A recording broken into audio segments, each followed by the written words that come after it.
അപ്പൊ നമ്മളുടെ പരിപ്പ് കറി ഇവിടെ സെറ്റ് ആയിട്ടുണ്ട്. ഇത് കുത്തിക്കാച്ചിയ പരിപ്പ് കറി അങ്ങനെയാണ് പറയുന്നത്. അപ്പോൾ ഇത് ഞാൻ ആദ്യമായിട്ടാണ് ട്രൈ ചെയ്ത് നോക്കിയത്. അടിപൊളി ടേസ്റ്റാണ്. നമ്മൾ സാധാരണ പരിപ്പ് കറി ആക്കുന്നതിനേക്കാളും വേറൊരു ഫ്ലേവർ നമ്മളുടെ ആ ചെറിയുള്ളിയുടെയും ഇടിച്ച ചെറിയുള്ളി, അതിൻ്റെ കൂടെ വറ്റൽമുളകും, പിന്നെ നമ്മളുടെ ഇത് വെളുത്തുള്ളി, ഇതൊക്കെ നന്നായിട്ട് സെറ്റായി വരുമ്പോൾ ഉണ്ടാകുന്ന ഒരു സ്മെല്ലില്ലേ, ഭയങ്കര ടേസ്റ്റാണ്. ഓൾറെഡി ഞാൻ പരിപ്പ് വേവിച്ചിട്ടുണ്ട്. ഇനി നമുക്ക് കടുക് താളിക്കണം. അപ്പോൾ കടുക് പൊട്ടിത്തുടങ്ങി. വെളുത്തുള്ളി ചതച്ചതാണെങ്കിൽ ബെസ്റ്റാണ്. അപ്പോൾ ഞാനിവിടെ ചതച്ചതല്ല ഇട്ടത്.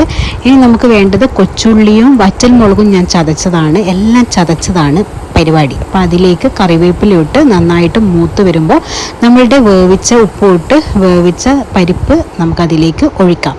അപ്പോൾ ഇതാണ് നമ്മുടെ കുത്തിക്കാച്ചിയ പരിപ്പ് കറി. വെരി ടേസ്റ്റിയാണ്. നിങ്ങൾ നന്നായി ട്രൈ ചെയ്ത് നോക്കണം. ഉപ്പില്ലെങ്കിൽ ഉപ്പും കൂടി നോക്കി ഇട്ട് കൊടുക്കാം. അപ്പോൾ എൻ്റെ ലഞ്ച് ഇവിടെ റെഡി ആയിട്ടുണ്ട്. പച്ചക്കായ വറവും പിന്നെ ഞാൻ ചിക്കൻ പെരട്ടാക്കിയിട്ടുണ്ട്. ഇതിൻ്റെ റെസിപ്പി ഞാൻ എന്തായാലും അപ്ലോഡ് ചെയ്യുന്നതായിരിക്കും. വെരി ടേസ്റ്റിയാണ്, ട്രൈ ചെയ്ത് നോക്കണം കേട്ടോ. പിന്നെ നമ്മളുടെ കുത്തിക്കാച്ചിയ പരിപ്പ് കറിയുണ്ട്. ഞാൻ എൻ്റെ കരിപ്പ് തുടങ്ങാൻ പോവാണ്. നമ്മളുടെ പരിപ്പ് കറി കുത്തിക്കാച്ചിയത്, പിന്നെ പച്ചക്കായ വറവ്, പിന്നെ നമ്മളുടെ ചിക്കൻ പെരട്ട്.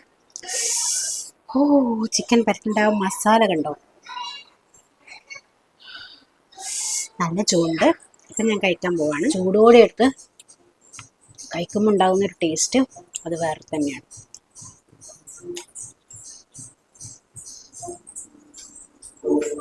ചിക്കൻ പെരട്ട് പരിപ്പ് കറി മസ്റ്റായിട്ട് നിങ്ങൾ ട്രൈ ചെയ്ത് നോക്കണം. സൂപ്പർ ടേസ്റ്റാണ്. അച്ചാറും കൂടി ഉണ്ടെങ്കിൽ സൂപ്പറായിരിക്കും. ഞാൻ അച്ചാർ എടുക്കണം.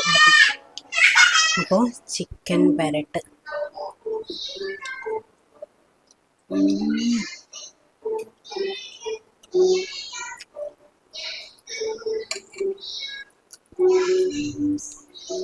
Very tasty.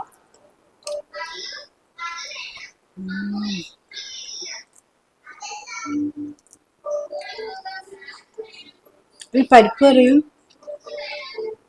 പച്ചക്കായ തോരനും ഭയങ്കര കോമ്പിനേഷനാണ്. ഈ ചിക്കൻ്റെ കഴുത്തില്ലേ, അത് ഭയങ്കര ഇഷ്ടമായിരിക്കും. നല്ല ടേസ്റ്റ് ആയിരിക്കും.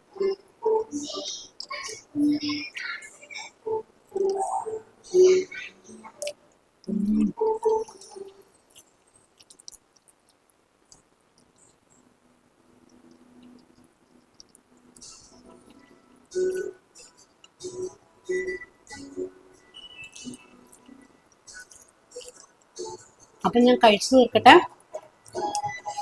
നിങ്ങൾ ട്രൈ ചെയ്ത് നോക്കൂ. ചിക്കൻ പെരട്ടും പരിപ്പ് കറിയൊക്കെ ട്രൈ ചെയ്ത് നോക്കട്ടോ. അടുത്ത വീഡിയോയിൽ കാണാം. ബൈ.